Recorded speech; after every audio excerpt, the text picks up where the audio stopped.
Well, hello again. We are on fire today. Lots of downloads this morning in meditation. I saved my favorite one, the most impactful one that I received from Spirit this morning for last. And quite honestly, it was the last download that hit me. I thought I was done with my meditation, and Spirit said, oh no, I'll have a seat. We've got a little bit more to discuss this morning. And we had a conversation, Spirit and I, and Spirit called me out, and that is a beautiful thing when that happens, okay? Because that meant I was ready to hear it, and I was ready for some growth. And so let me share a little bit about that, and that is why I have titled this video, When Spirit Calls You Out. It is a very beautiful thing. Yes, it is, if you embrace it as such. You know, it can be uncomfortable if you're not used to it, okay? But if you're on a growth path and you're trying to ascend, you will quickly learn that, you know, heeding the advice of Spirit is always a good idea. All right. So with that being said, let me tell you what the call out was. You know, oftentimes I speak passionately about a variety of topics. You guys know that.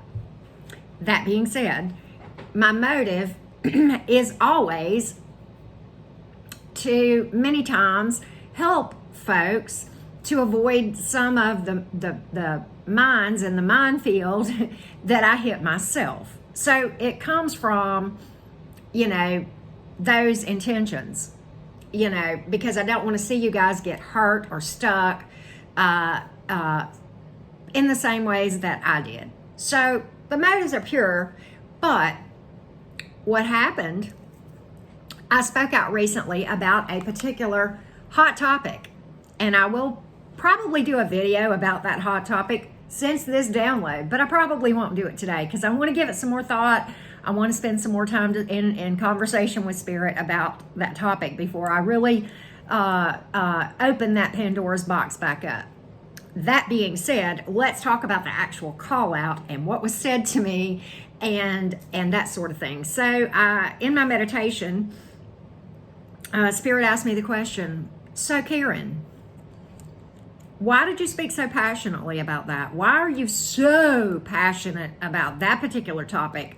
And I'm passionate about everything, but I really have been, you know, vocal about this particular topic. And I said, well, because I wanted to help people to avoid getting stuck. And Spirit said, really? And is that the only reason? I said, well, wait a minute. Isn't that a good reason? That's a good reason, but why are you so vocal? Why is it absolutely something that is burning within you? It's beyond passion, isn't it, Karen? And I sat there in silence and I thought, and I realized something. Yep, Spirit said, could it be that you're triggered? Because the wounds, when you got stuck in that teaching, are unhealed. It's fine to let people know how you feel about things that can get people stuck. But at the same time, did it trigger some unhealed wounds from being stuck in that situation yourself? The wounds that you as an individual, talking to me, the wounds that you as an individual received from your own doing of getting stuck in that energy? Perhaps you're a little bit triggered. And I sat there in silence. And I asked myself that question. Spirit was right. Go figure, right? Spirit was right. So I'm going to use a completely different subject as an illustration of what we can sometimes see happen. Now, the topic I'm going to talk about is the Christian faith, the Bible, and that sort of thing. This topic is not meant to either promote, it's not to promote any kind of spiritual belief. You can believe however you believe. But, you know, some people believe the Bible, others don't. Some people believe Jesus existed, others don't. Okay? But many times, what will happen, and I've seen this happen, and I've experienced this and I've healed from it. So it's one that I actually feel qualified to use as an example of what I'm about to say, because I actually have healed the wounds I'm about to talk about. And those are the wounds that have to do with being wounded by folks professing Christianity and the church. So many times what I have seen happen with folks is they will get wounded in the church and they will be completely anti-Bible everything, anti-Christian everything, anti-Jesus everything. And I don't know if Jesus existed or not. You know, a lot of people feel like there's proof, a lot of people don't. I think if he did exist, he was probably very misunderstood. I think, you know, he had great teachings. I think that's pretty, you know, if in fact the Bible is accurate in their recount of what Jesus said, then okay, there's some pretty amazing things in there that he said. That being said, I don't believe the Bible is infallible. That's just my personal belief. If you do, okay, no judgment here. I respect whatever. Or you can believe the whole thing is horseshit, and you know what? I'll respect you there too. I just am one to look at things from, I've learned to look at things in many ways from a different lens, and that is this. Are there, in my opinion, and a lot of evidence to support that there are inaccuracies and that sort of thing with the Bible? There's a lot of evidence to support that. Does that mean that I am going to make a decision to throw the baby out with the bathwater? No, I am not. Okay, I did at first because I was hurting and I was unhealed and I had wounds that I had incurred while I was in that religion that were unhealed. And now that those are healed, I can look at things from a more objective lens, and I can glean so many valuable passages of scripture within the Bible. Okay, that's just me. Wherever you land on that, that is not what this video is really about. I'm using this topic because it is a hot button in the spiritual community, and the other topic that I talked about is also a hot button. So I'm using a hot button as an example to illustrate that we can come out and speak about our own opinions about, for example, Christianity or the Bible, in hopes to help people to see what you see, and help them to not be hurt in the way you were hurt. And I don't want to see anybody hurt in the church in the way that I was hurt. And I might, that's not the focus of my channel, is to talk about those things. I'm not saying it never will be, but it's just not where I'm intuitively led to go at this time. I can't say where Spirit's going to take me a year from now. We don't know. I'm just malleable and open to wherever I'm led to go, and whatever topics I'm considering, or whatever topics I'm led to discuss, I will discuss. And right now, what I'm discussing is literally throwing the baby out with the bathwater. So you take a certain teaching that you have come to an area that is toxic about it. Toxic Christianity is a good example. It's not the only one. We have toxic witchcraft. We have toxic everything. Okay, there's toxicity in every single spiritual belief. So I'm not picking on the Christians. I like to use that because I know a lot about that faith, because I spent most of my life practicing Christianity. So I can speak to that with a lot of experience and knowledge. Okay, so I'm not picking on that at all. It's just because that's what I know. I can't use Islam because I don't know a darn thing about it. I've never practiced that faith. I don't know anybody really who does, and I can't say anything about it. I can't speak with any knowledge, and I've not studied it, so I have no business speaking about that topic, right? So with that being said, this is about throwing the baby out with the bathwater. Just because the Bible may be filled with violence and murder and slavery and rape and all of those sorts of things, and those are bad things, okay? And I never would ever advocate following any kind of belief system where the deity condoned those types of behaviors. That being said, the Bible has a lot of great things in it, okay? It's like the Old Testament and the New Testament came from two totally different sources, and it's my belief that it actually did. That's a whole nother can of worms. We won't go there. At any rate, it's a very controversial subject, the Bible, Christianity. I think we can all agree on that, no matter what our beliefs are, okay?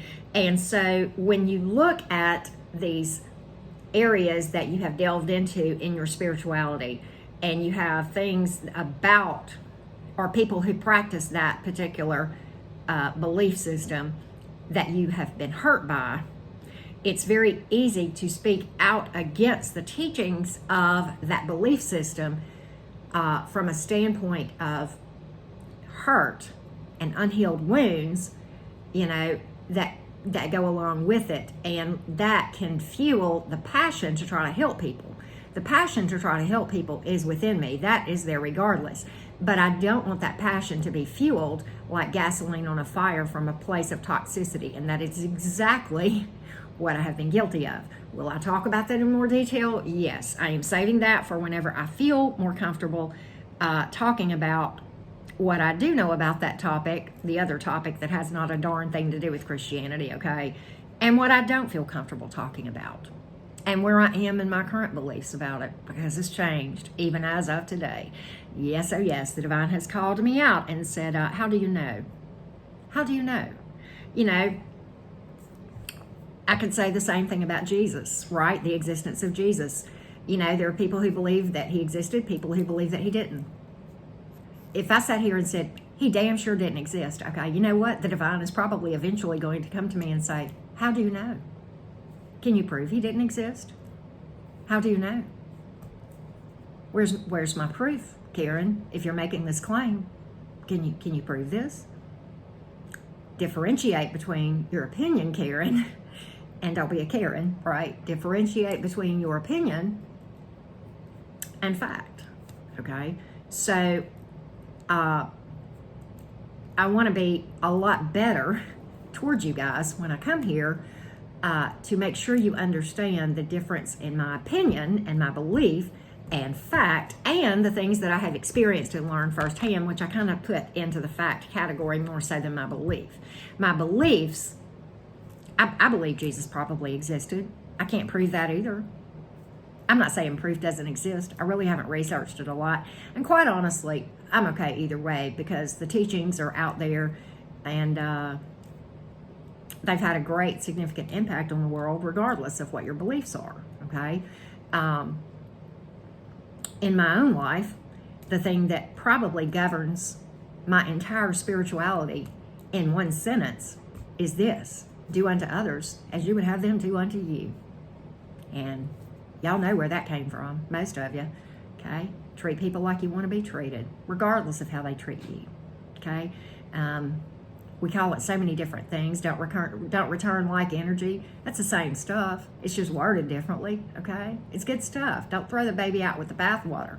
Whether we're talking about Christianity, Islam, Buddhism, the flying spaghetti monster followers, there's probably truths from all of those things that we can glean from. My own spirituality, I'm eclectic, meaning I glean from probably every single belief system that I come across. Every single one. I think there is something to learn that can be valuable, that can help you along your path. I sure do. So with that being said, that was my divine call out for this morning. Kind of took me a step back. Stay humble, folks. Even the Bible says pride comes before a fall. I have another meme that I got off of a law of attraction site many moons ago, and it says, humble yourself or the universe will do it for you. It's the same stuff. We're just calling it different things. Divine energy is divine energy. I don't care if you want to call it Allah, Buddha, Yahweh. It really doesn't matter to me.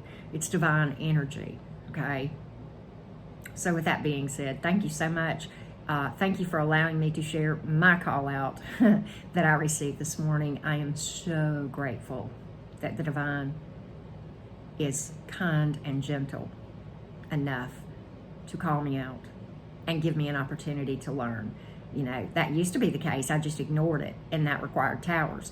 If I didn't listen when we get those call outs, then I would just manifest more towers, because the divine is going to get our attention one way or the other, or try like hell.